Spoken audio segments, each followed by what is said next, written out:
मुंबई शहर में 8 साल की कनु अपनी माँ वैशाली और पिता सुधीर के साथ रहती थी। सुधीर मल्टीनेशनल कंपनी में काम करता था, जबकि वैशाली हाउसवाइफ थी। शुरू से ही शहर में रहने के कारण वो तीनों जंक फूड को बहुत पसंद करते थे और संडे के दिन नाश्ते की शुरुआत ही उनके नूडल्स से होती थी। एक बार सुधीर को कंपनी की तरफ से कुछ दिनों के काम के लिए जयपुर जाना पड़ जाता है।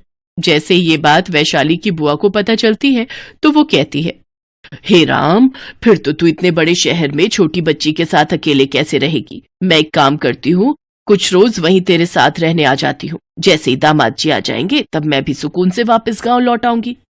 नहीं नहीं बुआ जी, आप परेशान मत होइए, हम अपना अच्छे से ध्यान रखेंगे। तभी सुधीर फोन छीन कर कहता है, बुआ जी प्रणाम, आप कुछ दिन यहाँ आकर रह सकती हैं। अगर आप इनके साथ रहेंगी तो मैं भी बेफिक्र होकर जयपुर जा सकता हूँ। मैं आपकी ट्रेन की टिकट करवा देता हूँ। वैशाली और कनु आपको लेने स्टेशन पहुंच जाएंगी।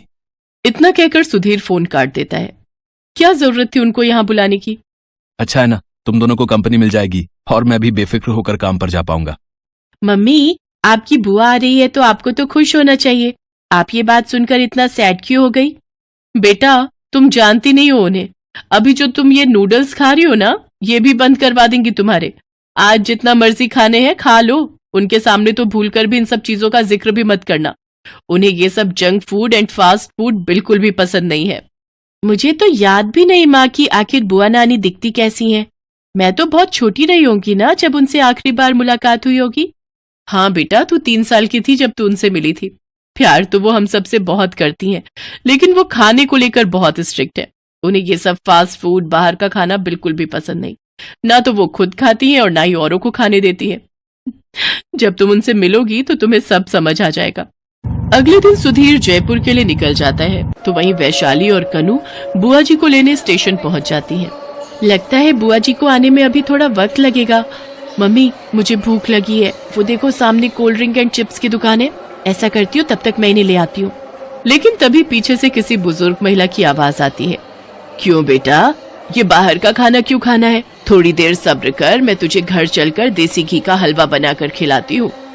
बुआ जी लो, आ गई बुआ जी। मम्मी ठीक ही कह रही थी, बुआ जी तो जंक फूड को हाथ भी नहीं लगाने दे रही। प्रणाम बुआ जी। जीती रहो, जीती रहो। चलिए बुआ जी, अब घर चलते हैं। बाहर ऑटो वाला हमारे वेट कर रहा होगा। अरे ऑटो में क्यों, पैदल चलेंगे। इसी बहाने मुंबई दर्शन भी हो जाएंगे और हम सब की वो क्या कहते हैं उसे क्या कहते हैं उसे, हाँ, वॉकिंग शॉकिंग भी। वैशाली और कनु हाफते हाफते घर पहुंचते हैं, जबकि बुआ बिल्कुल भी नहीं थकी हुई होती। तुम लोग तो इतना सा चलकर ही कितना थक गए। रुको, मैं अभी तुम दोनों के लिए पानी लेकर आती हूँ। बुआ जैसे ही किचन में जाती हैं तो उनकी नजर वहां रखे नमकीन, बिस्किट्स, नूडल्स के पैकेट पर जाती है और किचन में रखे उन सामानों पर छोटे छोटे कॉकरोच, मक्खियां देखकर तो वो हैरान ही रह जाती हैं। हे राम, ओहो, तो यही कारण है इन लोगों की कमजोरी का। ये लो पानी पियो।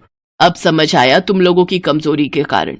ये बाहर की चीजें खा खा कर ये तो मुझे घर कम और दिल्ली का चिड़ियाघर ज्यादा लग रहा है, जहां दुनिया भर के कॉकरोच, मक्खियां और छिपकलियां घूम रही हैं।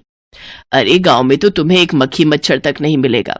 अब इस घर की साफ सफाई और तुम सबकी सेहत का ध्यान मैं खुद रखूंगी। इसीलिए तो कहते हैं कि घर में बड़े बुजुर्ग का होना बहुत जरूरी है। बुआ दिन भर सबके खाने पर नजर रखती। घर में फास्ट फूड तो बिल्कुल आने ही नहीं देती, जिससे वो दोनों परेशान हो जाते हैं। क्या बुआ जी, जब देखो तब ये साग सब्जी खिलाती रहती हो। मैं नहीं खाऊंगी, मुझे अब कुछ टेस्टी खाना है। हाँ बुआ जी, थोड़ा बहुत तो बाहर का खाना खाने में कोई हर्ज नहीं है। खाना तो यही मिलेगा, हरी भरी सब्जियां और कम मसालेदार। खाना है तो खाओ, नहीं तो भूखे ही रहो, लेकिन तुम लोगों को ये बेकार का मैदा खाने नहीं दूंगी। बुआ जी के सादे और बेस्वाद खाने से परेशान कनु और वैशाली बाहर के तीखे और स्वादिष्ट फास्ट फूड को खाने के लिए तरस गए थे। एक दिन कनु जब स्कूल से घर आ रही होती है तो उसकी नजर एक ठेले पर जाती है, जिस पर चाइनीज पानी पूरी वाला लिखा हुआ होता है। उस ठेले को देख कनु के मुंह में पानी आ जाता है। ये तो कोई नया पानी पूरी वाला लगता है। चलो, अपने मोहल्ले में कोई तो नया पानी पूरी वाला आया, जरा चक्कर देखती हूँ। भैया, पानी पूरी कैसे दी? आओ माओ चाओ, कौन सा वाला फ्लेवर खाएंगे? फ्लेवर? और वो भी पानी पूरी में। काला पानी मतलब काला खट्टा, लाल पानी मतलब लाल मीठा फ्लेवर, और ऑरेंज पानी मतलब खट्टा और मीठा मिक्स फ्लेवर, और ये डार्क ब्राउन मतलब फेमस चाइनीज फ्लेवर। आपको कौन सा दूं? ऐसा करो, एक एक पानी पूरी सभी फ्लेवर में चखा दो। चाइनीज पानी पूरी वाला कनू को सारे फ्लेवर टेस्ट करवाता है। कनू को पानी पूरी इतनी पसंद आती है कि वो चटकारे मार मार कर स्वाद ले लेकर सारे फ्लेवर में पानी पूरी खाती है। पेट भर गया लेकिन मन नहीं भरा। अब बस करती हूँ, घर जाकर बुआ जी की उबली हुई दाल भात भी तो खानी है। अगर नहीं खाया तो उन्हें मुझ पर शक हो जाएगा। अच्छा बताओ तो चीनी भाई, कितने पैसे हुए? 2। लेकिन मुझे तो कोई बदबू नहीं आ रही। अरे इसका मतलब कि ये फ्री है। आज मेरा पहला दिन है, इसीलिए आज के दिन ये सबके लिए फ्री है। अरे वाह, मेरे तो वारे न्यारे हो गए। कनू भागकर घर जाती है जहां उसकी बुआ ने उसके लिए उबली हुई दाल और भात बना रखा होता है, जिसे वो जल्दी जल्दी खाने लगती है। अरे आज कनू, तुम्हें क्या हो गया है? रोज तो तुम इस उबली हुई दाल के लिए मुंह सड़ाती हो। सीखो वैशाली तुम अपनी इस बेटी से। देखा मेरे हाथों के उबले दाल भात इसे कितने पसंद आ रहे हैं। 2 दिन में ही उबली दाल खाना सीख गई, और एक तू है जो इतनी बड़ी होकर अभी तक नखरे करती है। तभी वहां सुधीर अपनी ट्रिप से वापस आ जाता है और बुआ के पैर छूता है। मुझे तो बहुत जोर की भूख लगी है। खाने में क्या बनाया है? ये ले बेटा, उबली हुई दाल और भात खा। अच्छा अब मैं चली आराम करने, तुम सब अपना खाना खत्म करके ही उठना। ये उबली दाल, तुम दोनों ये सब कैसे खा रहे हो? मुझसे तो नहीं खाई जाएगी। मैं अभी अपने लिए बाहर से कुछ ऑर्डर करता हूँ। ये तुम क्या कर रहे हो सुधीर? अगर बुआ को पता चला कि हम फास्ट फूड खा रहे हैं तो वो हंगामा कर देगी। तुम तो जानते ही हो उन्हें। कनू, तुझे कैसे ये उबली दाल भात पसंद आ रहा है? पहले तो तू बड़ा मुंह बनाकर खाती थी, फिर आज ऐसा क्या हो गया? इसके बाद कनू उनको सारी बात बताती है। सच कहूं मम्मी पापा, तो इतने स्वादिष्ट पानी पूरी मैंने आज तक नहीं खाई। अगर आप भी खाओगे ना तो उंगलियां चाटते रह जाओगे। पर ये चाइनीज पानीपुरी वाला अपना ठेला लगाता कहाँ है? यही अपने मोहल्ले का जो नुक्कड़ है ना, वहीं। चलो न जी, कई दिन हो गया कुछ तीखा और कुछ अच्छा खाए हुए। बुआ जी को सोता देख वो तीनों पानीपुरी वाले के पास पहुंच जाते हैं। बड़ी तारीफें कर रही थी हमारी बेटी तुम्हारी, जरा हमें भी तो चखाओ। सर जी कौन सा फ्लेवर खाएंगे आप? मुझे काला खट्टा। और मुझे वो ऑरेंज, मतलब खट्टा मीठा मिक्स फ्लेवर। वो जैसे ही उसका स्वाद चखते हैं तो खुश हो जाते हैं। वाह वाह वाह, क्या स्वाद है। अब तो मैं हमेशा पानीपुरी खाने यही आऊंगी। क्या स्वाद है, अमेजिंग। जी मैडम, और सस्ती भी। 10 रुपए में 5 पानीपुरी। मुझे तो 2 प्लेट और लगा दो, मैं तो 2 प्लेट और खाऊंगा भाई। वो तीनों उस पानीपुरी वाले के दीवाने हो जाते हैं। वो सभी अपने दोस्तों को जाकर उसके बारे में बताते हैं। देखते ही देखते कुछ ही दिनों में उसके ठेले पर लोगों की भीड़ लगनी शुरू हो जाती है। इसके बाद वो पानीपुरी वाला यानी कि चेंग अपनी रेडी पर बैनर लगा देता है और उस पर लिख देता है 10 रुपए में 3 स्वादिष्ट पानीपुरी। उसी शाम बुआ जी जब मंदिर गई होती हैं तो वैशाली और कनू बुआ से छुपते छुपाते वहां पहुंचते हैं। ओह गॉड, अब इसने 10 रुपए की 3 पानीपुरी कर दी। खैर स्वाद भी तो कितना है इसकी पानीपुरी में। वो दोनों पानीपुरी खाकर लौट ही रहे होते हैं कि तभी कुछ औरतें आपस में बातें कर रही होती हैं। अरे आजकल तो एक भी कॉकरोच, चूहे और छिपकलियां नहीं दिखते मेरे घर पर। ना जाने सब कहाँ चले गए। बिल्कुल सही कहा बहन, कुछ दिन से मुझे भी अपने घर में कुछ नहीं दिख रहा। खैर चलो, ये तो अच्छी बात है कि वो गायब हो गए। अरे क्या खाक अच्छा है, मुझे मेरी शेरी के लिए एक भी चूहा नहीं मिल रहा। बेचारी मेरी बिल्ली रोज चूहे और कॉकरोच की ताक में बैठी रहती है, लेकिन उसके हाथ ही नहीं लगता कुछ। बात तो सही है, आजकल मेरे घर पर भी ये सब नहीं दिखते। हाँ, बुआ इतनी साफ सफाई जो रखती हैं शायद इसलिए। सामने से बुआ मंदिर से घर आ रही होती है। अरे वैशाली बेटा, तूने देखा उस नुक्कड़ पर जो पानीपुरी वाला लगा है, उसके पास कितनी भीड़ है। बाप रे, लोग तो जैसे पागल हुए पड़े हैं उसकी पानीपुरी के लिए। कहीं मेरे पीछे तुम वहां तो नहीं गए थे ना? अरे नहीं नहीं बुआ जी, कैसी बातें कर रही हो, मैं तो वॉक करने गई थी। ये सब खाकर मुझे मोटा थोड़े होना है। चलो बुआ जी अब घर चलो। हाँ हाँ चलो, अब पढ़ाई भी तो करनी है। रात को बुआ खाना खाकर टहलने के लिए निकलती है तो वो देखती है कि वो चाइनीज पानीपुरी वाला चूहेदानी, चमगादड़ पकड़ने के लिए नेट, साथ में कॉकरोच और लिजर्ड रैपिड भी लाया हुआ होता है, और फिर कुछ देर बाद उनको पकड़कर वहां से चला जाता है। ये पानीपुरी वाले को आखिर इन सब कीड़े मकोड़ों को पकड़ने की क्या जरूरत पड़ गई? जरूर दाल में कुछ काला है। अभी इसका पीछा करके पता लगाती हूँ। वो पानीपुरी वाले का पीछा करती है और देखती है कि वो सभी जानवरों को एक एक कर ओखली में कूट कर उनका कीमा बनाकर पानीपुरी का पानी तैयार कर लेता है। मैं हूँ चैंग चाइनीज पानीपुरी वाला। ये पागल लोग कॉकरोच के पानी को काला खट्टा, छिपकली के पानी को लाल पानी और चमगादड़ के पानी को खट्टा मीठा पानी समझकर चटकारे ले लेकर खाते हैं। हे भगवान, तो ये राज है इसके ठेले पर लगने वाली भीड़ का। ना जाने ये इंसान कितना गिरेगा। उधर जब बुआ घर पहुंचती है तो वैशाली, कनु और सुधीर तीनों ही पेट पकड़े हुए बैठे होते हैं। बुआ जी जल्दी से डॉक्टर को बुलाती है। इन तीनों को ही पेट में इन्फेक्शन हो गया है। मैं कुछ दवाइयां लिख देता हूँ, लेकिन ध्यान रहे कि 2-4 दिन इन्हें घर का ही खाना देना। लेकिन ये सब तो घर का बना हुआ सादा खाना ही खाते हैं। इसके बाद डॉक्टर वहां से चला जाता है। बुआ जी, हमने चाइनीज पानीपुरी वाले की पानीपुरी रोज आपसे छुप छुप कर खाई है, हमें माफ कर दो। इसके बाद बुआ जी उन सब के लिए आयुर्वेदिक काढ़ा बनाती है और उनकी खूब देखभाल करती है। अगले दिन रात को चेंग फिर से जानवर पकड़ने जाता है, लेकिन तभी बुआ जी शोर मचाकर सबको इकट्ठा कर लेती हैं और चेंग की सच्चाई सबको बता देती हैं। फिर पुलिस बुलाकर उसे पुलिस के हवाले कर देते हैं और सभी बुआ जी का शुक्रिया अदा करते हैं। हमें माफ कर दो बुआ जी, आपने तो हमारा भला ही चाहा, लेकिन हमसे ही गलती हो गई। गलती मेरी भी है जो मैंने तुम लोगों पर कुछ ज्यादा ही सख्ताई की। अगर थोड़ी ढील दे देती तो तुम्हें यूं छुप छुप कर पानीपुरी खाने की जरूरत नहीं पड़ती। फिर वो सभी पूरी तरह से ठीक हो जाते हैं। अगले दिन बुआ जी अपने गांव जाने के लिए स्टेशन पहुंच जाती हैं। मोहल्ले के सभी लोग उन्हें स्टेशन पर छोड़ने आते हैं और हार पहनाकर और ढेरों गिफ्ट देकर उनका धन्यवाद करते हुए उन्हें खुशी खुशी विदा कर देते हैं।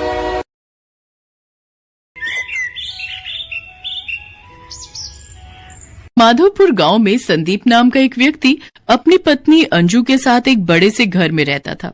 उन दोनों की केवल एक ही संतान थी और वो था उनका बेटा मयंक, जो कि विदेश में जॉब करता था। कई सालों के बाद मयंक अपने घर आने वाला था। ये जानकर संदीप और अंजू काफी खुश थे और वो बड़ी बेसब्री से उसका इंतजार कर रहे थे। 3 दिन बाद मयंक ऐना नाम की चाइनीज लड़की को अपने साथ घर लेकर आता है। मयंक बेटा, आ गए तुम। हम कब से तुम्हारी राह देख रहे थे। ये कहकर संदीप मयंक को गले लगा लेता है। तभी वो अंजू को आवाज देते हुए कहता है, अंजू, ओ अंजू, जल्दी आओ, देखो हमारा बेटा आ गया। मयंक के आने की खुशी में अंजू सुबह से रसोई घर में तरह तरह के पकवान बनाने में लगी हुई थी। तभी वो साड़ी के पल्लू से हाथ पोंछते हुए बाहर आती है और झट से मयंक को गले लगा लेती है। कैसा है मेरा बच्चा? कितने टाइम बाद तुम्हें देख रही हूँ। मैं बिल्कुल ठीक हूँ मॉम। अरे मयंक, ये तो कोई विदेशी लड़की लग रही है। कौन है ये?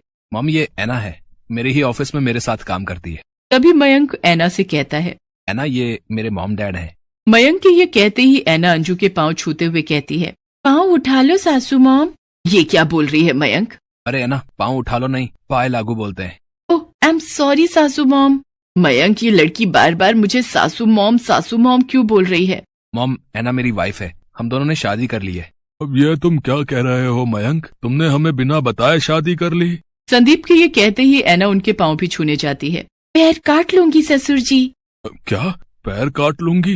ये क्या बकवास किए जा रही है? सॉरी ससुर जी, इस बार भी रॉन्ग बोल दिया। सॉरी, पैर दे दो ससुर जी। ओहो मयंक, ये तू क्या बला घर ले आया? अब बस भी करो ऐनक, मेरा मतलब है ऐना, जो भी है तुम्हारा नाम। सारा दिन पैर ही छूती रहोगी? खैर, जाती रहो, मेरा मतलब है जीती रहो। बेटा, ये सब चल क्या रहा है, क्या तू हमें बताएगा? मॉम, मैं ये सब आपको बाद में बताऊंगा। अभी मैं बहुत थक गया हूँ और मुझे बहुत जोरों की भूख भी लगी है। मयंक ये कहते ही अपने कमरे में चला जाता है। ऐना ने बहुत छोटे छोटे कपड़े पहने हुए थे। संदीप और अंजू बार बार ऐना के कपड़ों को ही देखे जा रहे थे। हे भगवान, ये कैसे आधे अधूरे कपड़े पहन रखे हैं इस लड़की ने। मयंक की तो मती ही मारी गई थी जो इसे हमारी बहू बना कर ले आया। अगर आसपास पड़ोस वालों ने इसे इस तरह के कपड़ों में देख लिया ना, तो पता नहीं कैसी कैसी बातें बनाएंगे। ऐना, तुम यहीं रुको, मैं अभी आई। इसके बाद अंजू अपनी एक साड़ी लाकर ऐना को देते हुए कहती है, ये लो साड़ी, अब तुम जल्दी से अपने कमरे में जाओ और कपड़े बदल कर आओ। इसके बाद ऐना मयंक के कमरे में चली जाती है। तभी अंजू की पड़ोसने उसके घर आती हैं। क्यों अंजू बहन, इतनी जल्दी तुमने हमें पराया कर दिया? घर में फिरंगन बहू ले आई और हमें बताया तक नहीं। हाँ हाँ अंजू बहन, आपने हमारे साथ ऐसा क्यों किया? हमें आपसे ये उम्मीद नहीं थी। भाई क्या करे, जिसकी विदेशी बहू आती है ना, उसके ऐसे ही ठाट बाट बढ़ जाते हैं। क्या बकवास किए जा रही हो तुम दोनों? इतनी देर से वो लड़की हमारा दिमाग खराब कर रही थी, अब तुम दोनों भी शुरू हो गई। अरे वो मेरी बहू है, मुझे ये खुद अभी पता चला। अब तुम दोनों जाओ यहाँ से, मैं पहले ही बहुत परेशान हूँ। अरे अंजू बहन, अब इतने भाव क्यों खा रही हो? बहू का एक बार चेहरा तो दिखा दो। तुम्हारी बहू क्या हूर की परी है जिसे देखेंगे तो नजर लग जाएगी? तुम दोनों जाती हो या मैं? हाय हाय, इतना भी क्या गुस्सा। हम जाते हैं, चलें। इसके बाद वो दोनों वहां से चली जाती हैं। अंजू परेशान होकर सर पर हाथ रखते हुए सोफे पर बैठ जाती है। उधर ऐना अपने पति से कहती है, मयंक, हमको बहुत जोरों का भूख लगी है, लेकिन हमको ये इंडियन खाना नहीं खाना। अच्छा, तो फिर तुम जल्दी से किचन में जाकर अपनी पसंद का कुछ बना लाओ। मयंक की बात सुनकर ऐना किचन में जाती है। वहां उसे समझ नहीं आ रहा था कि वो क्या बनाए। अरे हमको तो कुछ समझ नहीं आ रहा कि हम क्या बनाएं। हमको तो ये भी नहीं पता कि ये कौन सी सब्जी है। क्या बनाऊं? हमको तो बहुत जोरों का भूख भी लगा है। तभी ऐना को रसोई की दीवार पर 2 छिपकली दिखती है। अरे वाह, मिल गया हमको खाना, अब तो हम इन्हीं को खाएगा। ऐना बगल में रखे लकड़ी के स्टूल पर चढ़ जाती है और हाथ से दोनों छिपकलियों को पकड़ने लगती है। तभी अंजू रसोई में आ जाती है। वो जैसे ही ऐना को छिपकली पकड़ते देखती है, वो जोर से चिल्ला पड़ती है, बाप रे बाप, हे राम, ये क्या कर रही हो बहू तुम? अंजू के चिल्लाने की आवाज सुनते ही मयंक और संदीप भी किचन में आ जाते हैं। उधर ऐना भी अपने दोनों हाथों में छिपकली पकड़ लेती है। क्या हुआ मॉम, आप इतनी जोर से क्यों चिल्लाई? Everything is all right? हाँ भाई, ऐसा भी क्या हो गया? क्यों इतना शोर मचा रखा है? अरे वो देखो, उस ऐना ने क्या पकड़ रखा है। तभी संदीप और मोहित ऐना की ओर देखते हैं। उसने अपने दोनों हाथों में छिपकली पकड़ रखी थी जो बुरी तरह फड़फड़ा रही थी। ये देखकर दोनों की चीखें निकल जाती हैं। हे भगवान, अब इस छिपकली ने, मेरा मतलब है ऐना ने, ये क्या पकड़ लिया? अरे आप सब लोग इतना डरता क्यों है इससे? तुमको पता है इसका तो बहुत ही टेस्टी चटनी बनता है। मैं इसकी चटनी बनाकर आप सबको खिलाऊंगी, फिर देखना आप कैसे अपनी उंगली चाटता रह जाएगा। अब मैं जल्दी से इसकी चटनी बना देती हूँ। संदीप और अंजू लगातार मयंक को घूरते जा रहे थे। तभी वो मयंक को डांटते हुए कहती है, अरे करम जले, कहाँ से उठाकर ले आया इस बला को? और तू मेरी माँ परेशान कर रखा है हम सबको। ये सब नहीं बनता मेरे घर में, जल्दी से इसको खिड़की से बाहर फेंक दे। आप एक बार खाइए तो सासू मॉम, आपको बहुत पसंद आएगा। मैं तेरे पैर पड़ती हूँ ऐना, प्लीज जल्दी से फेंक दे इसे। अरे कौन सा वो मनहूस समय था मयंक जब तूने मेरी कोख से जन्म लिया। अरे ऐसा दिन देखने से पहले हम मर क्यों नहीं गए?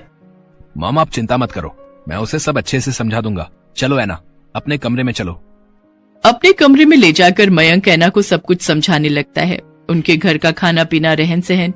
उधर अंजू हॉल में सोफे पर बैठकर अपनी किस्मत को कोस रही थी। ना जाने कौन से कर्म किए थे मैंने जिसकी सजा में भुगत रही हूँ।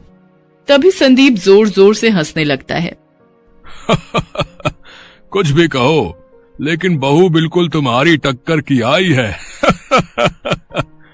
बाहर वाले क्या कम थे जो अब आप भी शुरू हो गए? अंजू को उसकी ननद का फोन आता है। अरे कैसी हो भाभी, मैंने ये बताने के लिए फोन किया है कि आज हम पूरा परिवार तुम्हारे घर आ रहे हैं और कुछ दिन वहीं रहेंगे। अरे बाप रे, अगर ये यहाँ आ गई तो इस बहू को देखकर तो खूब मजाक उड़ाएंगे। कुछ देर सोचने के बाद वो कहती है, अरे वो क्या है ना सुमन दीदी, हम 2 हफ्तों के लिए बाहर घूमने जा रहे हैं। मुझे बहुत सारी पैकिंग करनी है, तो मैं फिर आपसे बात करूंगी। तुम कब से झूठ बोलने लग गई अंजू? तो क्या करूं जी, पहले ही इस बहू ने आकर मेरा बीपी बढ़ा दिया है, ऊपर से रिश्तेदार आकर इसका और मजाक उड़ाएंगे। पता नहीं इसके साथ मैं सारा जीवन कैसे रहूंगी। तभी ऐना एक सुंदर सी साड़ी पहने हाथ में चाय का कप लेकर आती है और अंजू से कहती है, सासू मॉम, हम तुम्हारे वास्ते चाय बना कर लाया। सुनो जी, क्या ये अपनी बहू ऐना ही है? यस सासू माँ, हम आपका बहू ऐना ही है।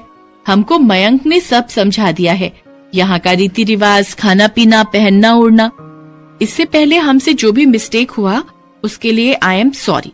अब से हम आपको शिकायत का एक भी मौका नहीं देगा। एक्चुअली मेरे मॉम डैड नहीं है, मैं एक अनाथ हूं, तो हमको ये सब नहीं पता, लेकिन धीरे धीरे मैं सब सीखने की कोशिश करूंगी। ऐना की बातें सुनकर अंजू और संदीप भावुक होते हैं और वो उसे गले लगा लेते हैं। हमें तो पता ही नहीं था हमारी बहू इतने